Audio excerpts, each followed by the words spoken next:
नमस्कार बच्चों। मैं मनीषा भारती हिंदी कक्षा में आपका हार्दिक स्वागत करती हूँ। आज मैं पाठ 15 शहीद बकरी, जिसके लेखक अयोध्या प्रसाद गोयलिये हैं, के साथ उपस्थित हूँ। बच्चों, आपने सुना होगा एकता में बल होता है। बहुधा यह बात रेखांकित की जाती है कि संगठन में शक्ति है। अगर कोई भी समूह संगठित है तो वह अत्याचार, अन्याय और उत्पीड़न का डटकर मुकाबला करते हुए उसे परास्त कर सकता है। लेकिन यह भी सच है कि पहल कोई एकाकी ही करता है। कुछ कायर तो यह मानते हैं कि अपने से अधिक बलवानों से नहीं भिड़ना चाहिए, लेकिन इस ख्याल के खिलाफ खड़ी होती है एक युवा बकरी। अपनी साथिनों की अकर्मण्यता और असहयोग के बावजूद वह अकेली अत्याचार का विरोध करने के लिए सामने आई और अत्याचारी को मारकर शहीद हो गई। आइए इस शहादत की चश्मदीद गवाह मैना की बात सुने और देखें बकरी का करिश्मा। हरे भरे पहाड़ पर बकरियां चरने जाती तो दूसरे तीसरे रोज एक न एक बकरी कम हो जाती। भेड़िए की इस धूर्तता से तंग आकर चरवाहे ने वहां बकरियां चराना बंद कर दिया और बकरियों ने भी नाहक मौत से बचने के लिए बाड़े में कैद रहकर जुगाली करते रहना ही श्रेष्ठ समझा। लेकिन ना जाने क्यों एक युवा नई बकरी को यह बंधन पसंद नहीं आया। अत्याचारी से यूं कब तक प्राणों की रक्षा की जा सकेगी? वह पहाड़ से उतरकर किसी रोज बाड़े में भी कूद सकता है। शिकारी के भय से मूर्ख शुतुरमुर्ग रेत में गर्दन छिपा लेता है, तब क्या शिकारी उसे बख्श देता है? इन्हीं विचारों से ओत-प्रोत वह हसरत भरी नजरों से पर्वत की ओर देखती रहती।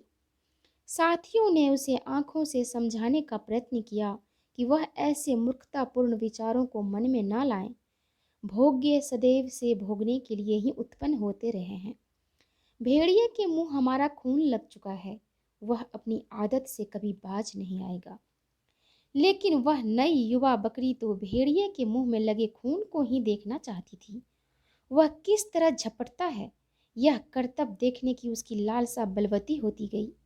आखिर एक रोज मौका पाकर बाड़े से वह निकल भागी और पर्वत पर चढ़कर स्वच्छंद विचरती, कूदती, फलांगती दिन भर पहाड़ पर चढ़ती रही, मन मानी कुलेलें करती रही। भेड़िए को देखने की उत्सुकता बनी रही, परंतु उसके दर्शन न हुए।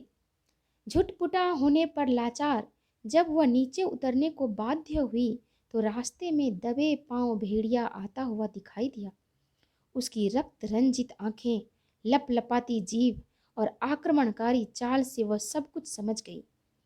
भेड़िया मुस्कुराकर बोला, तुम बहुत सुंदर और प्यारी मालूम होती हो। मुझे तुम्हारी जैसी साथिन की आवश्यकता थी। मैं कई रोज से अकेलापन महसूस कर रहा था। आओ तनिक साथ साथ पर्वतराज की सैर करें। बकरी को भेड़िए की बकवास सुनने का अवसर न था। उसने तनिक पीछे हटकर इतने जोर से टक्कर मारी कि असावधान भेड़िया संभल न सका। यदि बीच का भारी पत्थर उसे सहारा न देता तो औंधे मुंह नीचे खाई में गिर गया होता। भेड़िए की जिंदगी में यह पहला अवसर था। वह किंग कर्तव्य विमूढ़ सा हो गया।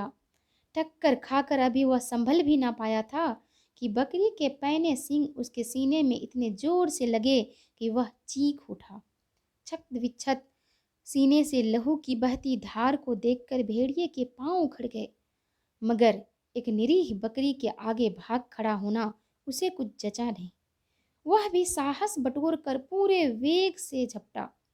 बकरी तो पहले से ही सावधान थी। वह कतरा कर एक ओर हट गई और भेड़िए का सिर दरखत से टकराकर लहूलुहान हो गया। लहू को देखकर अब उसके खून में भी उबाल आ गया। वह जी जान से बकरी के ऊपर टूट पड़ा। अकेली बकरी उसका कब तक मुकाबला करती? वह उसके दांव पेंच देखने की लालसा और अपने अरमान पूरे कर चुकी थी। साथियों की अकर्मण्यता पर तरस खाती हुई बेचारी ढेर हो गई। पेड़ पर बैठे हुए तोते ने मुस्कुराकर मैना से पूछा, भेड़िए से भिड़कर भला बकरी को क्या मिला? मैना ने सगर्व उत्तर दिया, वही जो अत्याचारी का सामना करने पर पीड़ितों को मिलता है। बकरी मर जरूर गई है, परंतु भेड़िए को घायल करके मरी है। वह भी अब दूसरों पर अत्याचार करने के लिए जीवित नहीं रह सकेगा। सीने और मस्तक के घाव उसे सड़ सड़ कर मरने को बाध्य करेंगे। काश उसकी अन्य साथियों ने उसकी भावनाओं को समझा होता, छिपने के बजाय एक साथ वार किया होता, तो वे आज बाड़े में कैदी जीवन व्यतीत करने के बजाय पहाड़ पर निसंक और स्वच्छंद विचरती होती। तोता अपना समूह लेकर चुपचाप शहीद बकरी की ओर देखने लगा। धन्यवाद।